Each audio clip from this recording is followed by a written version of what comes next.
Chapter 7. Action Figures. I held my breath, wondering if Arnie would squeeze Gracker until he popped, or if maybe Gracker would zap Arnie. To my astonishment, nothing happened right away. When Arnie lifted the little alien to examine him, Gracker held so still he might as well have been made of plastic, which, as it turns out, was exactly what Arnie took to be the case. "This little guy is pretty cool," he said admiringly. "Where'd you get him, all bright?" Can't lie. Didn't buy him. What to say? I thought fast and told the basic truth. I found him. "Huh, I thought so. I lost one like this yesterday." And with that, Arnie stuffed Gracker into his jacket pocket. "Hey," I cried.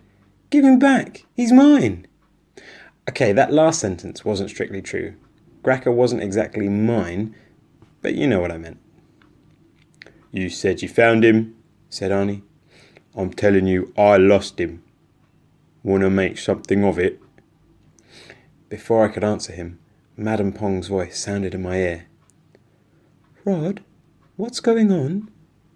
"Later," I snapped. "Later?" sneered Arnie. "How about right now?" "I wasn't talking to you," I said. "Oh? Who are you talking to?" What was I supposed to tell him? That I was talking to an alien? Stuck for an answer, I stood there like some kind of idiot. "What a dweeb," said Arnie. "Come on, Billy, let's go." The two creeps sauntered off. I considered chasing them and trying to get Gracker back, but the truth was, if I pushed things, Arnie was likely to end up with not only Gracker in his pocket, but Madame Pong and Snout as well. I decided it was better to retreat before things got worse. Besides, I had a feeling that Gracker could take care of himself. I only wish I could say the same for me, I thought, as I dug my comb out of my pocket and started cleaning the remains of paw number 23 out of my hair. "Are those the aliens you were telling me about last night?" asked Mickey, after Arnie and Billy were out of earshot. For a moment I thought he finally understood the truth. Then he asked me where I'd gotten them and how much they cost. I sighed. "I found them," I repeated.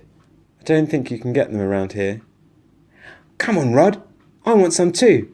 They're the coolest action figures I've seen in a long time." "I'm serious. No place around here sells them."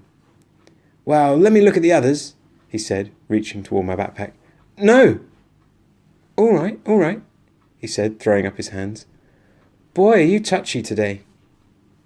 Madame Pong's voice sounded in my ear again. "Tell him you're afraid that you'll lose the rest of us if you take us out of the pack." Good idea. "I'm not touchy," I said. "I'm just afraid Arnie and Billy might come back and steal the others if I take them out." Mickey sighed, but he knew what I said was true, so he backed off. When school started, I took Madame Pong and Snout out of my backpack and slipped them in my desk. Then I bent down and stared into the desk, pretending I was looking for something. This did not look suspicious, because I'm always looking for something in my desk, which is usually pretty messy. Between the books, crayons, toys, and crumpled papers, the poor aliens didn't have much room. The most embarrassing thing was the half-eaten sandwich that had gone mouldy. "If I'd have known you were coming, I would have cleaned house," I whispered, pulling out the sandwich so I could throw it away. "Better to live as if company is always on the way," said Snout, bowing his head and nodding. "You'd get along fine with my mother," I replied. Putting my hand into the side of the desk as if I were digging for something, I moved my face even closer to the aliens and hissed, "What are we going to do?" "I do not know," replied Madame Pong. She looked very worried. "This development endangers the mission. However, Gracker is very good at taking care of himself. Perhaps he will escape on his own. My greatest fear is that he will do something drastic." Her voice trailed off. I put my finger to my earlobe. Gracker had pierced my ear just for saying too much. What would he do to Arnie if he got really desperate? Much as I disliked the kid, I didn't want him to end up dead. On the other hand, Gracker was only 2 inches tall, and in the clutches of a kid who was not known for being careful with toys. Annoying as the little alien could be, I didn't want him to end up dead either. Before I could decide who was in more danger, Arnie or Gracker, I was interrupted by a hand on my shoulder. "Are you ready to stop playing and join us, Rod?" asked Miss Maloney. "Sorry," I said, scrambling into my seat. Well, I tried to scramble into my seat. I missed by a couple of inches, slid to the floor, and had to try again. The rest of the class laughed. I would have blushed, but I was used to it by now. They don't call me Rod the Clod for nothing. The morning passed slowly. I was so worried about Gracker, I wasn't able to concentrate on what Miss Maloney was saying, which let me make a fool of myself at least twice that I can remember. By lunchtime, I was really nervous. Would Arnie take Gracker to lunch with him? Would he do something dangerous or stupid? His two specialities. What would Gracker do to me if he got out of this? As it turned out, Arnie's interest in Gracker was less in having him than in taking him away from me, so he didn't bother to bring him to lunch. By the time we got back from the cafeteria, the little alien was no longer in Arnie's desk. He was back in mine. When Arnie realised that his new action figure was missing, he looked at me suspiciously. But as I had been right in his sight all through lunch, it was clear I couldn't possibly have taken the alien out of his desk. And he couldn't possibly complain to Miss Maloney, since ownership of the toy was not a matter he would particularly want to bring up. Even though he couldn't figure out any way that I could have taken Gracker from his desk, I was sure Arnie would still assume it was my fault. I was equally sure I was going to pay for it at recess. In that much, I was right. Recess didn't start out too badly. Madame Pong and Gracker wanted to stay in the room to investigate things while the class was outside. Gracker ordered Snout to come with me to observe the playground action. When no one was looking, I tucked the little guy in my front pocket, and he made amusing comments to me while Mickey and I sat on the monkey bars. Finally, he made me laugh out loud while Mickey was telling me about getting in trouble with his father that morning. "Well, I'm glad you think it's funny," he said, jumping down from the bars and walking away. "Mickey, wait!" I yelled. "I didn't mean it!" But he ran off to play with some other kids.